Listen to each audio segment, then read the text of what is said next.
Business studies part 1 class 11।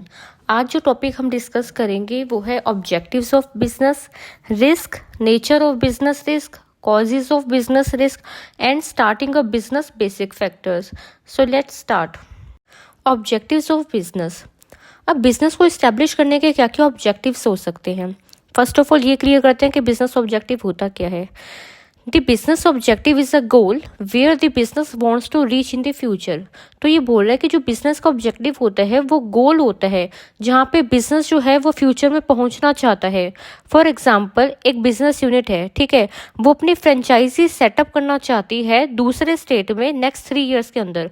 तो ये क्या हो गया, ये उस बिजनेस का गोल हो गया कि वो अगले 3 साल तक दूसरे स्टेट में अपनी एक फ्रेंचाइजी सेटअप करना चाहती है, राइट। और it wants to increase its workforce in the coming month, या फिर बिजनेस ऑर्गेनाइजेशन वर्कफोर्स को, अपने जो वर्कर्स है, जो एम्प्लॉयज़ हैं, उनको इंक्रीज करना चाहती है आने वाले महीनों में, राइट। तो ये क्या होते हैं, ये कुछ अलग अलग ऑब्जेक्टिव्स होते हैं बिजनेस के। हर बिजनेस के अलग अलग ऑब्जेक्टिव होते हैं, right. Objectives of business are the purpose for which the business is establish and performed. तो ये बोलते हैं कि जो ऑब्जेक्टिव होते हैं बिजनेस के, पर्पस होता है कि किस पर्पस से जो बिजनेस है उसको इस्टेब्लिश किया गया है, कि किस पर्पस से बिजनेस को जो है वो चलाया जा रहा है। अब जो ऑब्जेक्टिव्स होते हैं बिजनेस के, उसको हम 2 मेन कैटेगरीज में क्लासीफाई करते हैं।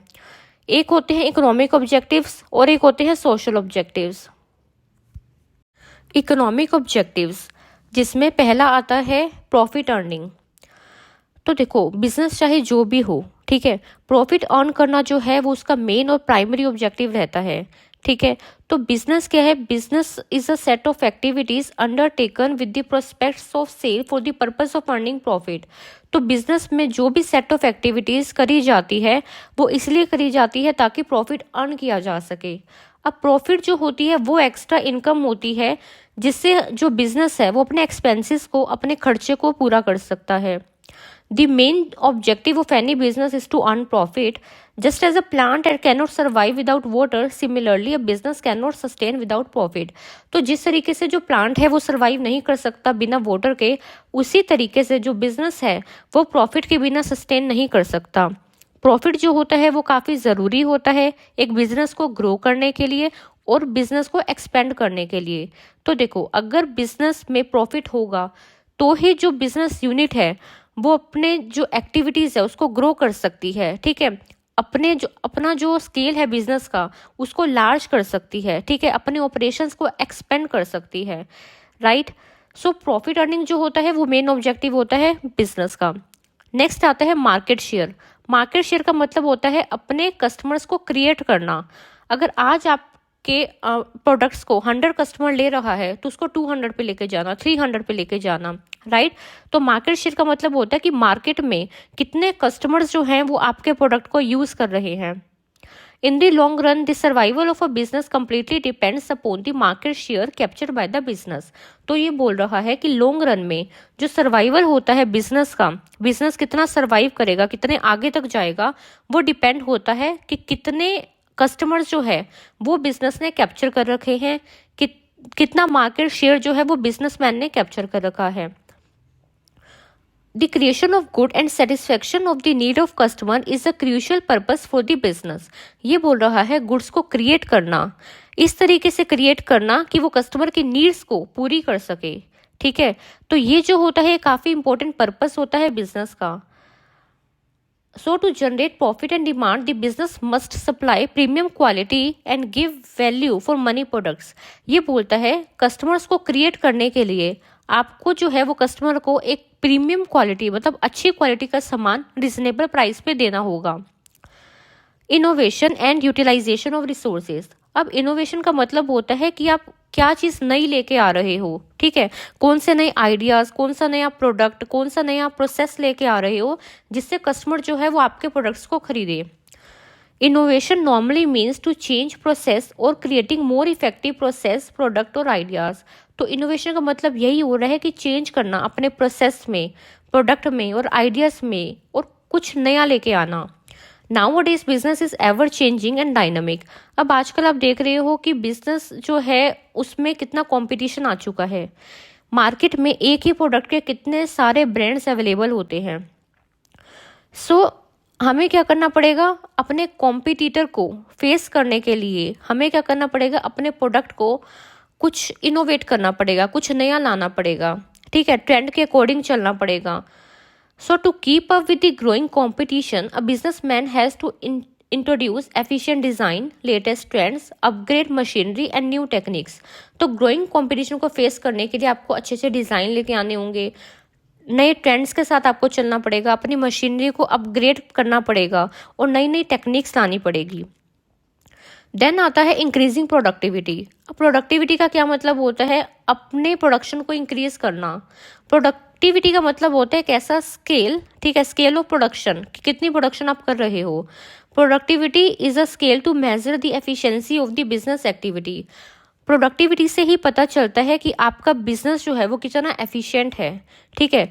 अगर आपकी जो नंबर ऑफ प्रोडक्शन है, नंबर ऑफ यूनिट्स है, वो इंक्रीज हो रही है, तो इसका मतलब क्या है कि आपका जो बिजनेस है वो एफिशिएंट है, ठीक है, वो सक्षम है। It is a usually the last objective but just as important because productivity is measured by the output given by the activities. तो प्रोडक्टिविटी जो होता है ये वो आउटपुट होता है जो आप बिजनेस एक्टिविटीज परफॉर्म कर रहे हो, उसकी वजह से वो आउटपुट आपको मिलता है। It is the end result of any business activity. Each business must go for more prominent productivity to guarantee survival and development. तो बिजनेस को अगर सर्वाइव करना है लंबे समय तक और डेवलपमेंट करनी है तो उसको अपने स्केल ऑफ प्रोडक्शन को इंक्रीज करना होगा। और ये जो गोल है वो तभी पूरा हो पाएगा जब बिजनेस यूनिट जो है वो वेस्टेज अपनी कम करे और जो भी रिसोर्सेज बिजनेस यूज़ कर रहा है उसका ऑप्टिमम यूटिलाइजेशन करे, उन रिसोर्सेज को सोच समझ के अच्छे से यूज़ करे। सो ये जो 4 हैं ये हमारे इकोनॉमिक ऑब्जेक्टिव्स हैं जो बिजनेस के होते हैं। Profit earning, market share and creation of customers, customer को क्रिएट करना, मार्केट शेयर को इंक्रीज करना, innovation and utilization of resources, कुछ नई टेक्निक्स, नए प्रोडक्ट को लेके आना, एंड इंक्रीजिंग प्रोडक्टिविटी, प्रोडक्टिविटी को इंक्रीज करना। नेक्स्ट आता है सोशल ऑब्जेक्टिव। लेकिन देखो जो इकोनॉमिक ऑब्जेक्टिव होते हैं वो कहीं ना कहीं प्रॉफिट को अर्न करने से रिलेटेड होते हैं, मनी मेकिंग से रिलेटेड होते हैं, ठीक है। बिजनेसमैन जो है इसमें कहीं ना कहीं प्रॉफिट के बारे में सोचता है कि कैसे मेरा प्रॉफिट इंक्रीज हो सकता है, कैसे मेरी सेल्स इंक्रीज हो सकती है। लेकिन जो सोशल ऑब्जेक्टिव होते हैं उसमें हम सोसाइटी को लेके चलते हैं, सोसाइटी की वेलबींग को लेके चलते हैं। इसमें जो बिजनेस यूनिट होती है वो अपनी सोशल रिस्पॉन्सिबिलिटी को भी कंसीडर करता है और उस सोसाइटी के बेटरमेंट के लिए काम करता है। आइए देखते हैं क्या सोशल ऑब्जेक्टिव्स हो सकते हैं एक बिजनेस यूनिट के। पहला आता है providing goods and services at reasonable price. इसका मतलब होता है आप गुड्स एंड सर्विसेज जो है अपने कस्टमर्स को प्रोवाइड कर रहे हो एक रीजनेबल प्राइस पे, एक रीजनेबल प्राइस आप चार्ज कर रहे हो अपने प्रोडक्ट का कस्टमर से। So business exist in the first place to satisfy the need of the society, ठीक है। तो बिजनेस को सबसे पहले जो है अपनी सोसाइटी की नीड्स को सेटिस्फाई करना चाहिए, ये जो है फर्स्ट और मेजर ऑब्जेक्टिव होता है बिजनेस का। Product and services ought to be of better quality and these ought to be provided at sensible cost। तो जो product and services business offer कर रहा है वो एक अच्छी क्वालिटी का होना चाहिए और एक सेंसिबल कॉस्ट पे होना चाहिए, मतलब रिजनेबल प्राइस आपको चार्ज करने चाहिए। It is additionally the social commitment of business to keep away from misbehaviour like hoarding, black promoting and manipulative advertisement. तो बिजनेस को क्या करना चाहिए, उसको मिसबिहेवियर से दूर रहना चाहिए।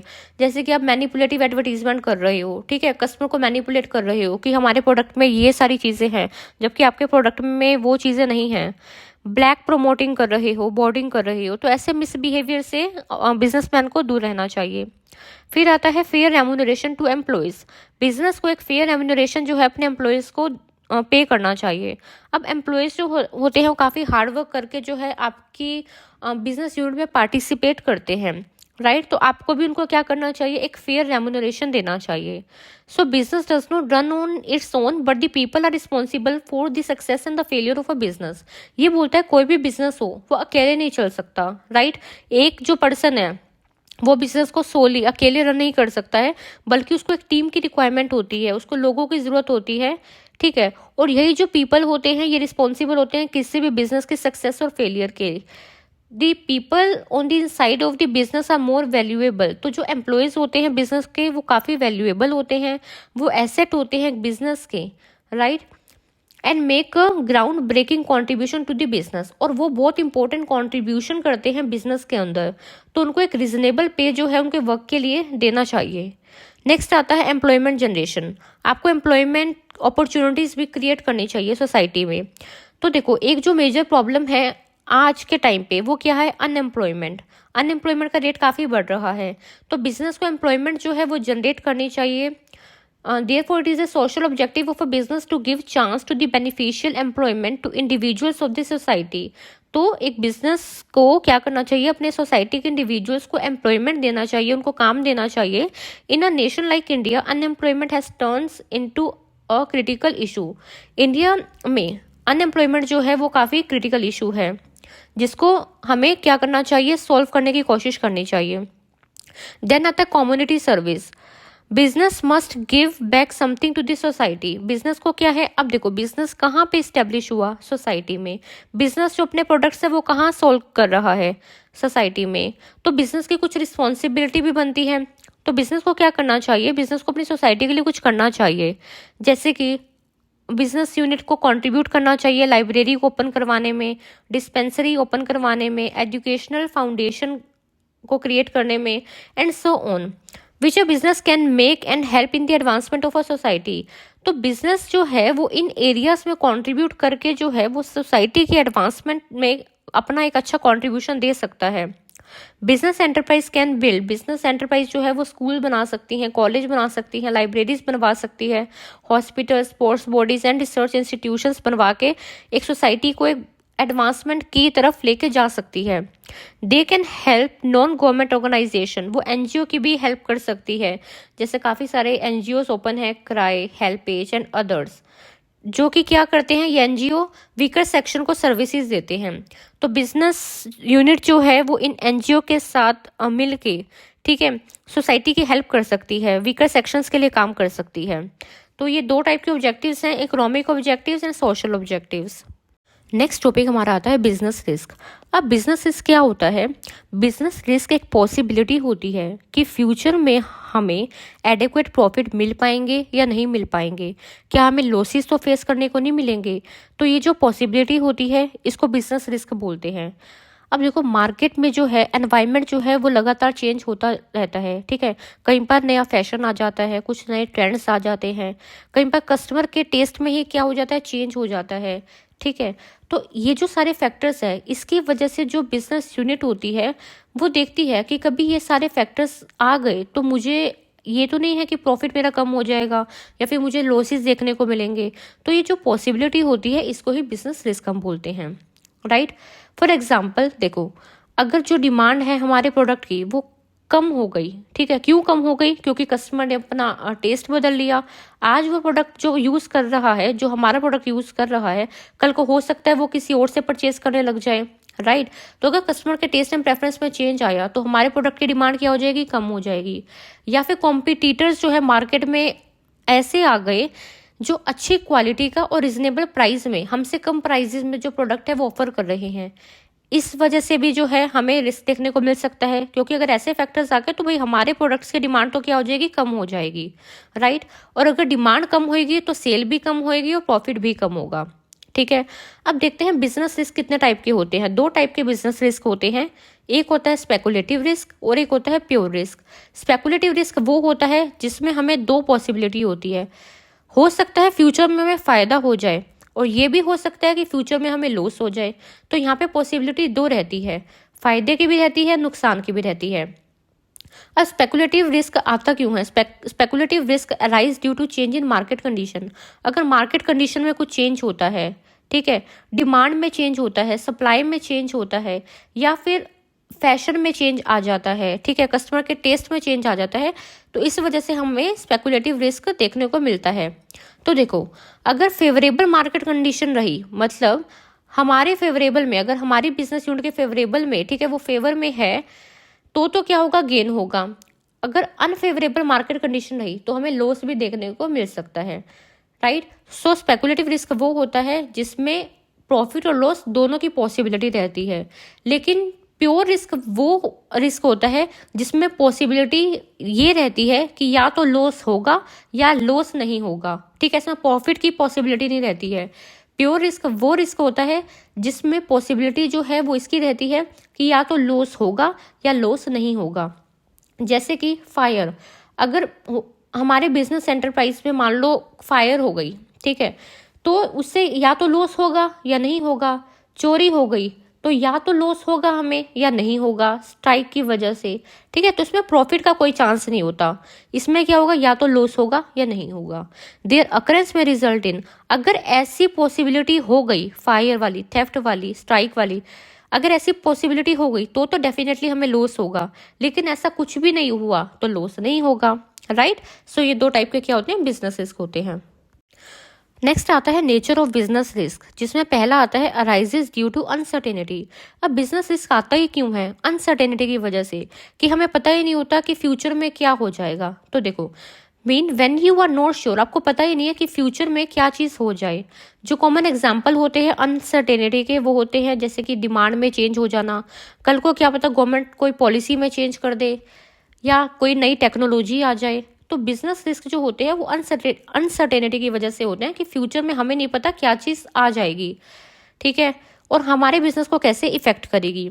सेकेंड है essential part of any business, जो बिजनेस रिस्क होता है वो बहुत इंपॉर्टेंट पार्ट होता है बिजनेस का। और रिस्क जो होता है एक इंपॉर्टेंट कैरेक्टरिस्टिक है बिजनेस का। कोई भी बिजनेस जो है वो रिस्क को अवॉइड नहीं कर सकता। हाँ, एक बिजनेसमैन जो है वो एक अच्छा डिसीजन लेके, ठीक है, रिस्क को कम जरूर कर सकता है बट एलिमिनेट नहीं कर सकता, ठीक है, उसको खत्म नहीं कर सकता है, उसको कम जरूर कर सकता है।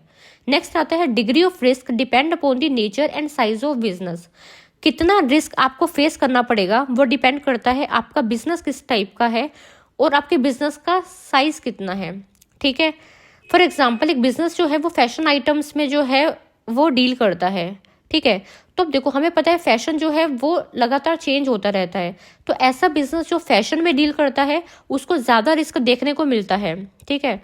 Similarly a business operating at a large scale, वो बिजनेस जो लार्ज स्केल पे काम कर रहा है उसको ज्यादा रिस्क देखने को मिलता है as compare to small scale business से।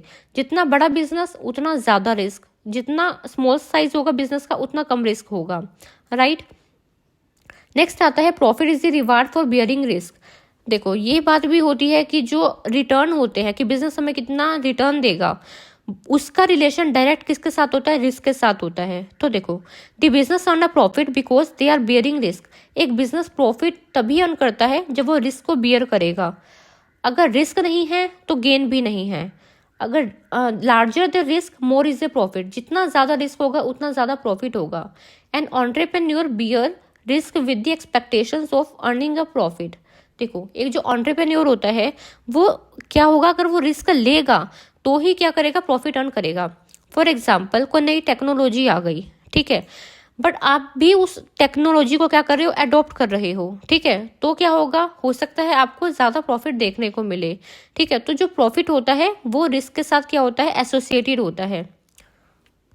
नेक्स्ट हमारा टॉपिक आता है कॉजेज ऑफ बिजनेस रिस्क, मतलब ऐसे वो कौन से कारण हैं जिसकी वजह से बिजनेस को बिजनेस रिस्क देखने को मिलता है। पहला आता है नेचुरल कॉजेज। इसमें वो सारे फैक्टर्स आएंगे जो नेचर से रिलेटेड होते हैं और ह्यूमन बींग का इस पर कोई कंट्रोल नहीं होता है। So natural calamities like earthquake, flood, drought, famine, ये कुछ ऐसे इवेंट होते हैं जिनके होने से एक बिजनेस को हैवी लॉसेस देखने को मिलते हैं। अगर ये इवेंट हो जाएंगे तो कहीं ना कहीं प्रोडक्शन हैम्पर होती है और बिजनेस एक तरीके से रुक सा जाता है, राइट। नेक्स्ट आता है ह्यूमन कॉजेज। इसमें वो सारे फैक्टर्स आएंगे जो ह्यूमन से रिलेटेड होते हैं, ह्यूमन बींग से रिलेटेड होते हैं, ऑर्गेनाइजेशन के एम्प्लॉय से रिलेटेड होते हैं। अब देखो human causes are related to a chance of loss due to human being और employees of the organisation. The dishonesty of employees can bring heavy losses for a business. अगर मान लो एक बिजनेस का एम्प्लॉय जो है कुछ डिसऑनेस्ट करता है, कोई मिस बिहेवियर करता है, उसकी वजह से भी बिजनेस को लॉसेस देखने को मिल सकते हैं। जैसे कि एक एम्प्लॉय था ऑर्गेनाइजेशन का, उसको कोई टॉप सीक्रेट पता था अपने ऑर्गेनाइजेशन के बारे में, लेकिन उसने क्या किया, उसने बाहर जाके जो बिजनेस का कॉम्पिटिटर है उसको ये बात रिवील कर दी, उसको ये सीक्रेट बता दिया, ठीक है। तो इसकी वजह से भी जो है उसको क्या, बिजनेस को लॉस देखने को मिल सकता है। द एम्प्लॉयज में hamper the production by going on strikes, rights etcetera. तो अगर जो बिजनेस ऑर्गेनाइजेशन है उसके एम्प्लॉयज स्ट्राइक्स पे चले जाते हैं, राइट्स पे चले जाते हैं, ठीक है, तो क्या होगा, प्रोडक्शन रुक जाएगी। और अगर प्रोडक्शन रुक गई तो क्या होगा, हम मार्केट में डिमांड को पूरी नहीं कर पाएंगे, जिसकी वजह से हमारी सेल कम होएगी और हमारा प्रॉफिट कम होगा। There can be a price fluctuations in the market. There can be a change in a fashion, taste, preferences and demand of our customers. तो ये कुछ फैक्टर्स हैं जो ह्यूमन कोजेज में आते हैं। नेक्स्ट आता है इकोनॉमिक कोजेज। इकोनॉमिक कोजेज जो होते हैं वो रिलेटेड होते हैं to the chance of loss due to change in the market. अगर मार्केट में किसी भी टाइप का चेंज आता है तो वो सारे इकोनॉमिक कोजेज में आएंगे। There can be a change in the degree of competition. हो सकता है कल मार्केट में जो है वो कंपटीशन इंक्रीज हो जाए, ठीक है, कल को मेरे जो है वो चार कॉम्पिटिटर आ जाए, तो उससे क्या होगा, उससे जो मेरा प्रोडक्ट है हो सकता है उसकी डिमांड कम हो जाए। जो कॉम्पिटिटर आए वो मेरे से अच्छा प्रोडक्ट ऑफर करे, ठीक है, और कम प्राइस में जो है वो ऑफर करे, तो इसकी वजह से मेरे प्रोडक्ट की जो डिमांड है वो कम हो जाएगी और जो मेरे कस्टमर है वो उन बिजनेस यूनिट के पास चले जाएंगे। तो इनका जो है वो डायरेक्ट इम्पैक्ट होता है बिजनेस की अर्निंग पे। नेक्स्ट आता है physical causes. All the causes which results in the damage of assets are considered as physical cause. वो सारे कोजेज जिससे हमारी एसेट को कोई डैमेज पहुंचता है वो सारे फिजिकल कोज में आएंगे। For example, change in technology में result in machinery being outdated. अगर टेक्नोलॉजी में चेंज आ गया, ठीक है, या फिर जो मशीन्स हमारी बिजनेस यूनिट में है, ठीक है, वो आउटडेटेड हो चुकी है, उससे बेटर और अच्छी मशीन्स जो है मार्केट में आ चुकी है, ठीक है। यूज ऑफ ओल्ड टेक्नोलॉजी, हमारे जो बिजनेस यूनिट है वो ओल्ड टेक्नोलॉजी यूज कर रहा है, जो कि मार्केट में नई नई टेक्नोलॉजी आ चुकी है। तो ये कुछ फैक्टर्स है जिसकी वजह से जो है हमें रिस्क देखने को मिल सकता है। जैसे कि बस्टिंग ऑफ बॉयलर, ठीक है, जो बॉयलर है वो बस्ट हो गया, एम्प्लॉय का एक्सीडेंट हो गया, तो ये सारे जो है ये फिजिकल कॉजेज में आते हैं। नेक्स्ट आता है अदर कॉजेज। कुछ दूसरे भी कॉजेज होते हैं, ठीक है। These are unforeseen events. ये वो इवेंट्स होते हैं जो हमें देखे नहीं होते हैं, जैसे कि पॉलिटिकल डिस्टर्बेंसेस आ गई, ठीक है, मैकेनिकल फेलियर हो गया, मशीन में कोई फेलियर हो गया, कोई टेक्निक फेलियर आ गया, such as bursting of boiler, fluctuation in exchange rate, foreign exchange rate जो होता है उसमें चेंजेस आ गए, ठीक है, which lead to the possibility of business risk. तो इनकी वजह से भी बिजनेस रिस्क हमें देखने को मिल सकता है। नेक्स्ट हमारा टॉपिक आता है basic factors of starting a business. मतलब वो कौन कौन से फैक्टर्स हैं जो हमें बिजनेस को स्टार्ट करने से पहले ध्यान में रखने चाहिए। फर्स्ट आता है selection of line of a business. सबसे पहले बिजनेसमैन ये देखेगा कि उसको कौन से टाइप ऑफ बिजनेस करना है, ठीक है, किस टाइप ऑफ इंडस्ट्री में उसको जाना है, ठीक है। ये उसका डिसीजन जो है वो बेस होगा उसकी नॉलेज पे, कि उसको मार्केट के बारे में कितनी नॉलेज है, कितना उसको पता है कस्टमर के बारे में, कि मार्केट में ये जो कस्टमर है इनकी क्या नीड्स है, क्या रिक्वायरमेंट है, और मैं जो हूँ वो कैसे इनकी रिक्वायरमेंट्स को पूरा कर सकता हूँ। ऐसा कौन सा प्रोडक्ट मैं लेके आऊँ जिससे कस्टमर की नीड्स को मैं पूरा कर सकूँ, उनको सेटिस्फाई कर सकूँ, ठीक है। नेक्स्ट आता है साइज ऑफ द फर्म। अब बिजनेसमैन ये डिसाइड करेगा कि उसको स्मॉल स्केल बिजनेस करना है या लार्ज स्केल बिजनेस करना है। अब ये चीज़ पे डिपेंड करती है कि उसके पास फाइनेंस कितना है, उसके पास फंड्स जो हैं वो कितने अवेलेबल है।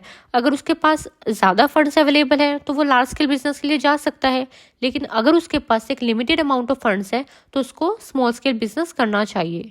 नेक्स्ट आता है choice of form of ownership. अब इसमें जो है बिजनेसमैन ये डिसाइड करेगा कि ओनरशिप जो है उसको कौन सी करनी है, मतलब कौन से फॉर्म ऑफ बिजनेस में उसको एंटर करना है। काफ़ी टाइप ऑफ बिजनेस होते हैं, जैसे कि सोल प्रोप्राइटरशिप, मतलब जिसमें एक ही ओनर होता है, पार्टनरशिप, किसी के साथ मिलके वो काम कर सकता है, या फिर वो जॉइंट स्टॉक कंपनी में एंटर कर सकता है, ठीक है। तो इसके लिए क्या करेगा बिजनेसमैन, इसके लिए वो हर एक जो फॉर्म है उसको स्टडी करेगा, उसके मेरिट्स डीमेरिट्स सारे वो देखेगा, उसके बाद ही वो जो है डिसाइड करेगा कि उसको कौन से फॉर्म ऑफ बिजनेस में एंटर करना चाहिए।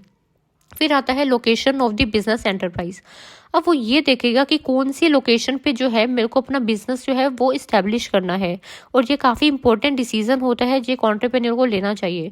क्योंकि देखो, अगर उसने सही लोकेशन डिसाइड कर ली जहाँ पे उसके जो है वो मैक्सिमम कस्टमर जो है वो आ सकते हैं, तो उसको वो प्रॉफिट अर्न कर सकता है। लेकिन अगर उसका डिसीजन रॉन्ग हो गया, उसने आइसोलेशन मतलब एक जो आइसोलेटेड जगह होती है, ठीक है, जहाँ पे कस्टमर इतने इजीली अवेलेबल नहीं होते हैं, वहाँ पे अपना बिजनेस लोकेट कर लिया, तो उसकी वजह से क्या होगा, उसकी वजह से उसके जो प्रॉफिट है वो क्या है, उसको कम देखने को मिलेंगे।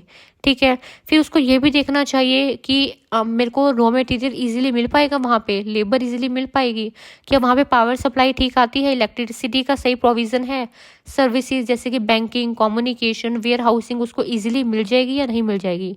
तो जहाँ पे यहाँ ये सारे फैक्टर्स उसको इजीली मिल जाएंगे, वहाँ पे उसको क्या करना चाहिए, अपना बिजनेस सेटअप करना चाहिए। फिर आता है फाइनेंसिंग दी प्रोपोजिशन। नेक्स्ट स्टेप हमारा आता है फाइनेंसिंग दी प्रोपोजिशन।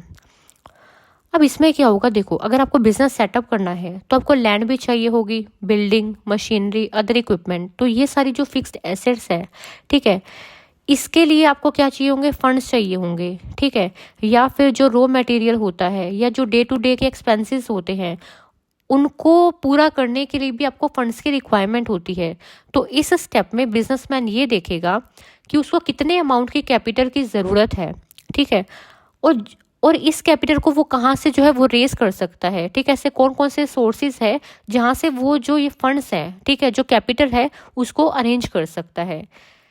नेक्स्ट स्टेप आता है फिजिकल फैसिलिटीज़। इसके बाद वो ये बिजनेसमैन ये देखेगा कि उसके पास फिजिकल फैसिलिटीज अवेलेबल है, क्या machinery, land, raw material, other services, ठीक है, वो अरेंज कर सकता है। ठीक है, the decision relating to this factor will depend on the nature, size of business and availability of funds. ये जो डिसीजन होता है कि कितनी मशीनरी चाहिए और किस टाइप की मशीनरी चाहिए, ठीक है, लैंड कितनी बड़ी चाहिए, रॉ मटेरियल कितना चाहिए, ठीक है, और कौन कौन सी सर्विसेज चाहिए, ये कम्प्लीटली डिपेंड करता है कि किस टाइप का बिजनेस जो है वो बिजनेस यूनिट कर रही है। ठीक है, कौन से साइज का कर रही है और कितने फंड्स जो है वो उसके पास अवेलेबल है। ठीक है, नेक्स्ट आता है प्लांट लेआउट। इसमें जो बिजनेसमैन है वो एक लेआउट तैयार करेगा कि ये मेरी बिल्डिंग है, ठीक है, यहाँ पे मुझे ये मशीनरी सेटअप करनी है, उसका अरेंजमेंट करना, ये टाइप के इक्विपमेंट मेरे को चाहिए। ठीक है, तो ये जो सारा लेआउट होता है, एक स्ट्रक्चर होता है, वो बिजनेसमैन जो है वो डिसाइड करेगा। फिर आता है कम्पिटेंट एंड कमिटेड वर्कफोर्स। अब देखो, एक जो सिंगल पर्सन होता है वो हर काम अकेले नहीं कर सकता है, उसके लिए उसको एक कम्पिटेंट और एक कमिटेड जो वर्कफोर्स होती है उसकी ज़रूरत होती है, ताकि ये जो वर्कफोर्स है ये बिजनेस की एक्टिविटीज़ कर सके, जैसे कि रॉ मटेरियल को फिनिश गुड्स में कन्वर्ट करना, ठीक है, मतलब प्रोडक्शन करना। तो ये इस चीज़ के लिए उसको वर्कफोर्स की ज़रूरत होएगी। ठीक है, और डिफरेंट डिफरेंट एक्टिविटीज़ के लिए उसको वर्कफोर्स की ज़रूरत होएगी। तो इसमें बिजनेसमैन जो है वो ये देखेगा कि उसको कितने नंबर ऑफ वर्कर्स की रिक्वायरमेंट है। ठीक है, उनमें से कौन से जो है वो स्किल्ड होने चाहिए, कौन से अनस्किल्ड होने चाहिए, कौन सा मैनेजरियल स्टाफ की उसको ज़रूरत पड़ सकती है। ठीक है, फिर उनको ट्रेनिंग देना, उनको काम सिखाना, उनको मोटिवेट करना, वो सारा जो है डिसीजन जो है वो इस स्टेप में बिजनेसमैन लेगा। नेक्स्ट आता है tax planning. There are a number of tax laws which affect the functioning of a business. देखो, काफ़ी सारे जो है वो टैक्स लॉ होते हैं जो हमारे बिजनेस की फंक्शनिंग को क्या करते हैं, अफेक्ट करते हैं। तो एक एंटरप्रेन्योर को कंसीडर करना चाहिए कि कौन सा टैक्स लॉ जो है वो उसके बिजनेस में प्रिवेल करता है। तो जो टैक्स लॉ उसके बिजनेस पे लगेगा उसको क्या करना पड़ेगा, स्टडी करना पड़ेगा, और जो भी रिक्वायरमेंट होती है, ठीक है, जो भी लीगल प्रोसीडिंग्स होती है वो उसको पूरी करनी होगी। नेक्स्ट आता है लॉन्चिंग दी एंटरप्राइज। ये लास्ट स्टेप होता है। तो जब ये ऊपर वाले 9 डिसीजन एक बिजनेसमैन ने ले लिए, अब एंटरप्रेन्योर क्या करेगा, अब वो लॉन्च करेगा अपनी एंटरप्राइज को। Bye launching the enterprise we mean mobilizing the various resources, fulfilling necessary legal formalities, starting the production and starting the sales promotion campaign। तो जब हमने सारे फैक्टर डिसाइड कर लिए, अब हमें क्या करेंगे, अब हम लॉन्च करेंगे अपनी एंटरप्राइज को। कैसे, काफ़ी जो रिसोर्सेज हैं, ठीक है, उसको अपने बिजनेस यूनिट पे लाके कुछ लीगल फॉर्मेलिटीज़ होती है उसको पूरा करना पड़ेगा, फिर प्रोडक्शन स्टार्ट करनी पड़ेगी, और जो भी हमारे प्रोडक्ट के बारे में इंफॉर्मेशन है, ठीक है, वो लोगों तक पहुंचानी पड़ेगी। हमें सेल्स प्रमोशन कैंपेन चलाना पड़ेगा। So this is all about today session.